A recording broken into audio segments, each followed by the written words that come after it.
Minash-shaytanir-rajeem. Bismillahir-rahmanir-rahim. In the name of Allah, the most merciful, the most beneficent. I acknowledge that there is no God but Allah and Muhammad sallallahu alaihi wasallam is the last messenger of Allah. O Allah, we all beseech you to forgive us and bless us with your everlasting blessings. Ameen. Assalamu alaikum. Welcome back to my channel. Welcome back to Lifestyle with Ifraah. Welcome back to another exciting video. सबसे पहले मैं आपका शुक्रिया अदा करूंगी कि आप हमारी वीडियोस को इतना ज़्यादा पसंद कर रहे हैं और उन्हें बना के अपनी राय से हमें आगाह कर रहे हैं। और साथ ही साथ मैं उन अपने सब्सक्राइबर से रिक्वेस्ट करूंगी कि जो आपकी कोई फरमाइश है रमज़ान के हवाले से, सहरी के हवाले से, वो हमें ज़रूर बताएं। हम आपकी फरमाइश ज़रूर पूरी करेंगे। चलते हैं आज की वीडियो की तरफ। मैं आज आपके लिए लेके आई हूँ एक बहुत ही मुनफरिद और यूनिक जायका।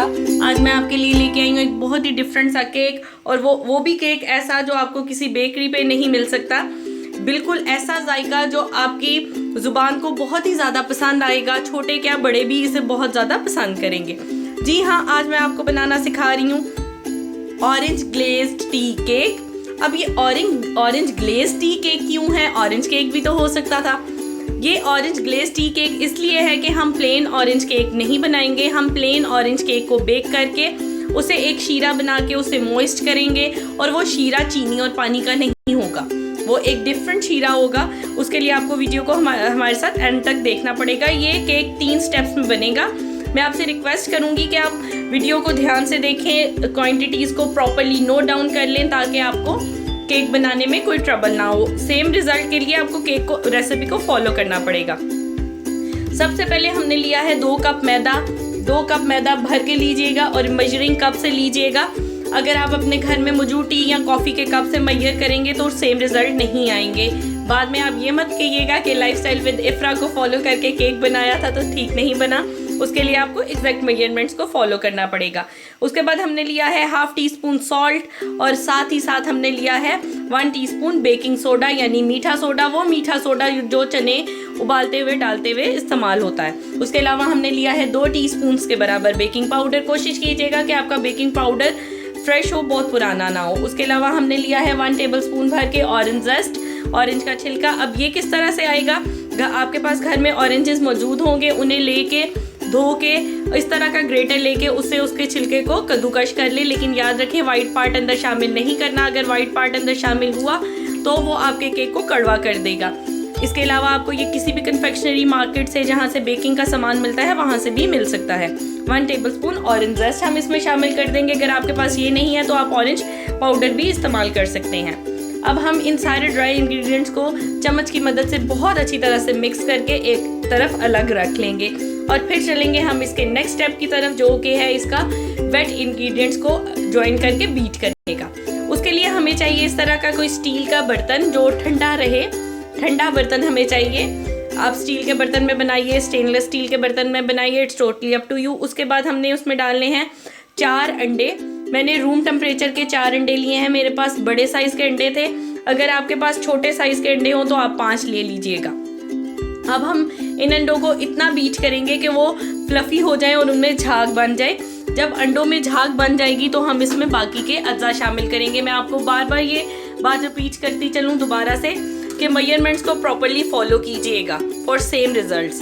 अब हम इसमें डाल देंगे 1/4 कप चीनी यानी 3/4 कप चीनी। अगर आप कम मीठा पसंद करते हैं तो आप चीनी को कम कर सकते हैं, आधा कप, और अगर ज़्यादा पसंद करते हैं तो 1 कप तक इस्तेमाल कर सकते हैं। इसके अलावा मैंने चीनी दानादार इस्तेमाल की है यानी कास्टर शुगर इस्तेमाल किया है। आप चाहें तो पिसी हुई चीनी भी इस्तेमाल कर सकते हैं। इसे 3 से 4 मिनट बीट करने के बाद अब हम इसमें शामिल कर रहे हैं 1 कप पिघला हुआ मक्खन। मैं घर का बना हुआ मक्खन इस्तेमाल कर रही हूँ। अगर आपके पास घर का बना हुआ मक्खन ना हो तो आप बाज़ार का मक्खन भी इस्तेमाल कर सकते हैं। लेकिन अगर आप सॉल्टेड बटर यूज़ करेंगे तो फिर स्टार्ट में जो हमने ड्राई इंग्रेडिएंट्स में नमक ऐड किया था वो नहीं करेंगे।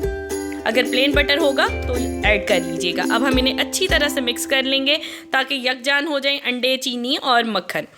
दानेदार चीनी है तो हमने उसका दाना ख़त्म करना है। अगर आप पाउडर वाली चीनी लेंगे तो आपका काम जल्दी हो जाएगा। आप ये सेम प्रोसेस बीटर से कर सकते हैं।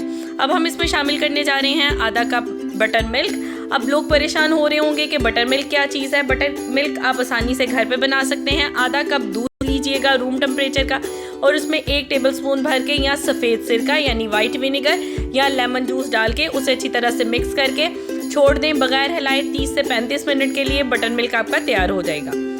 अब बटर मिल्क शामिल करके इसे हमने बीटर की मदद से बहुत अच्छी तरह से बीट कर लेना है। इतना बीट करना है कि वो एक यकजान फॉर्म में आ जाए, इस तरह से फ्लफ़ी सा हो जाए।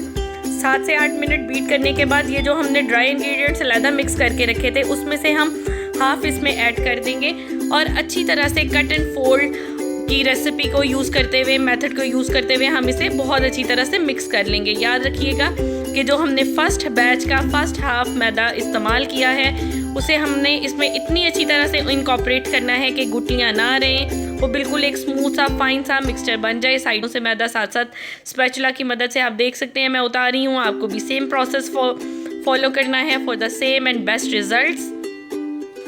ये बहुत ही ईजी एंड जूसी केक है। अगर आप इसे ग्लेज नहीं करना चाहते तो आप इसे शीरा भी नहीं डालिएगा और सिर्फ केक बेक करके ठंडा करके स्लाइसेस करके डिब्बा भर के रख लें। आप आराम से इसे 4 से 5 दिन इस्तेमाल कर सकते हैं, लेकिन यकीन करें ये इतना टेस्टी होता है कि बचेगा ही नहीं। अब हम इसमें डाल रहे हैं हाफ कप के बराबर cooking oil, vegetable oil, canola oil, आप दोनों में से कोई से भी यूज़ कर सकते हैं। अगर आप ऑयल यूज़ नहीं करना चाहते तो आप हाफ कप दही इस्तेमाल कर लीजिएगा इस स्टेज पे। अब साथ ही हम इसमें शामिल कर देंगे 1 कप के बराबर भर के फ्रेशली स्क्वीज्ड ऑरेंज जूस। मैं ऑरेंज जूस इस्तेमाल कर रही हूँ, आप चाहें तो मैं फ्रेश यूज़ कर रही हूँ, आप चाहें तो डिब्बे वाला भी इस्तेमाल कर सकते हैं।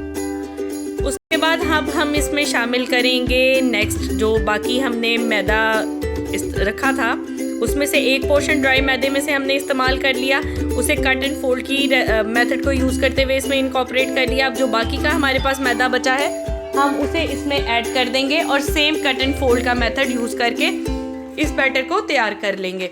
इस बैटर को बहुत अच्छी तरह से मिक्स करेंगे ताकि इसमें कोई लम्स ना रहें, गुठलियाँ ना रहें। उसके बाद आपने क्या करना है, आपने इस बैटर को तैयार करके रखना नहीं है, ये याद रखिएगा।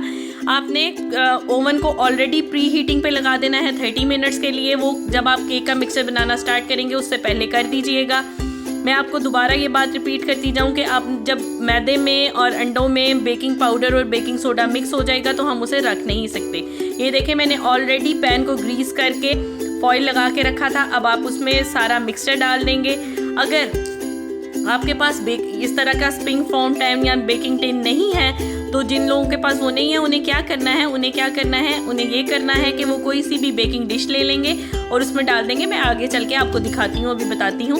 ये देखें बैटर इस तरह से डालने के बाद हम टैप करके उसकी एक्सेस एयर को निकाल देंगे ताकि वो स्मूथ हो जाए। और ये देखें दूसरा बैटर मैंने बाकी का बैटर इस तरह से एक बेकिंग डिश में डाल दिया है। अब हम इसे 180 डिग्री सेंटीग्रेड पे 40 से 45 मिनट्स के लिए बेक कर लेंगे। 35 मिनट्स बाद आप चेक कर सकते हैं, अगर डन हो जाए तो निकाल लें।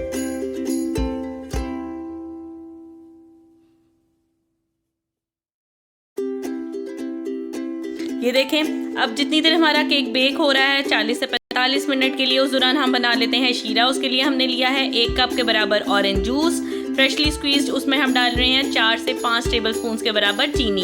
अगर आप कम मीठा पसंद करते हैं तो आप कम मीठा भी इस्तेमाल कर सकते हैं। ये हम तैयार कर रहे हैं शीरा, जिसे हमने इतनी देर चूल्हे पे रख के कुक करना है कि चीनी डिज़ोल्व हो जाए और ये थोड़ा सा मिक्सचर थिक होना स्टार्ट हो जाए। जब चीनी बिल्कुल डिज़ोल्व हो जाएगी और उसमें तार बननी स्टार्ट हो जाएगी शीरे में, तो हम इसे उतार के ठंडा कर लेंगे। 40 से 45 मिनट बेक करने के बाद केक हमारा बिल्कुल तैयार है। हमने इसे निकाल लिया है और गरम गरम केक पे हमने ठंडा शीरा डालना है। याद रखिएगा ऑरेंज ग्लेज को बना के, ये ऑरेंज वाला शीरा बना के हमने उसे इतनी देर पहले बनाना है कि वो केक के बेक होने तक रूम टेम्परेचर पे आ गया हो। केक फ़ौरन ओवन से निकालेंगे, आप उसके ऊपर ऑरेंज सिरप डाल देंगे जो इसे बहुत ही ज़्यादा मॉइस्ट, सॉफ्ट और जूसी बना देगा। आपने इस तरह का केक पहले कभी नहीं टेस्ट किया होगा। ये आपको बहुत ही ज़्यादा एक सॉफ्ट और सकुलेंट सा फ्लेवर देगा जो कि आपको बहुत ज़्यादा अपील करेगा। अब चलते हैं इसकी ग्लेज बनाने की तरफ। हमने पैन में ले लिया है 4 टेबल स्पून के बराबर मक्खन को हम मेल्ट कर लेंगे। इतनी देर मेल्ट करेंगे कि मक्खन बिल्कुल मेल्ट हो जाए। और उसके बाद हमने 1 कप के बराबर बादाम कटे हुए बारीक बादाम काट लेने हैं। आपने फाइनली चॉप बादामों को हमने उसमें डाल के 4 से 5 मिनट अच्छी तरह से फ्राई करना है। इतनी देर आपने फ्राई करना है कि इस पर एक गोल्डन सा कलर आना स्टार्ट हो जाए। It's totally up to you. मैं दोबारा बताती चलूँ, अगर आप ऑरेंज को ग्लेज नहीं करना चाहते ऑरेंज केक को, तो आप ना ग्लेज कीजिएगा। ये देखें आपको नज़र आ रहा है। जब इस तरह से बादाम रोस्ट होना स्टार्ट हो जाएंगे तो हम इसमें डालेंगे सीक्रेट इंग्रेडिएंट। अब वो सीक्रेट इंग्रेडिएंट क्या है वो आप सोच रहे होंगे। चले मैं आपकी इस सस्पेंस को ख़त्म करते हुए आपको बताती चलती हूँ कि आज हम कौन सा इसमें सीक्रेट इंग्रेडिएंट डाल रहे हैं। लेकिन उससे पहले मैं उन लोगों से गुजारिश करूँगी जो आज मेरे चैनल पे पहली दफ़ा आए हैं कि वो मेरे चैनल को बिना सब्सक्राइब किए मत जाइएगा। मेरे चैनल को सब्सक्राइब कीजिएगा और वीडियो को लाइक भी कीजिएगा। ये देखें बादाम हमारे अच्छी तरह से रोस्ट हो गए हैं। इस तरह से जब बादाम इस कंडीशन में आ जाएंगे तो हम इसमें डालेंगे 3 टेबलस्पून भर के सीक्रेट इंग्रेडिएंट, और वो सीक्रेट इंग्रेडिएंट है हमारा कंडेंस्ड मिल्क। जी हाँ, हम इसमें शामिल करने जा रहे हैं कंडेंस्ड मिल्क। 3 टेबलस्पून भर के आप इसमें कंडेंस्ड मिल्क के डालेंगे और इसे फ़ौरन चम्मच की मदद से मिक्स कर लेंगे और 4 से 5 मिनट हम इसे पकाएंगे ताकि हमारा ग्लेज बिल्कुल तैयार हो जाए।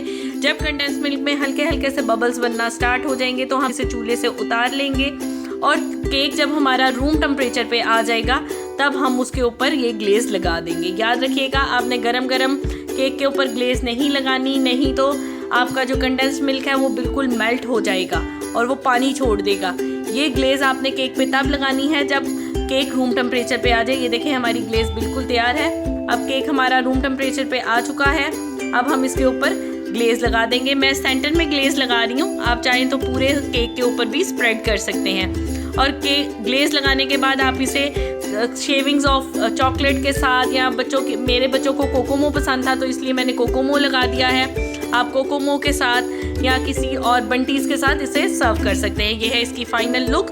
उम्मीद करती हूँ कि आपको आज की वीडियो पसंद आई होगी। अगर आपको आज की वीडियो पसंद आई है तो चैनल को लाइक करें, चैनल को सब्सक्राइब करें, वीडियो को लाइक करें, अपने फ्रेंड्स एंड फैमिली मेम्बर्स के साथ शेयर करें। Till the next video, take care, अल्लाह हाफिज़।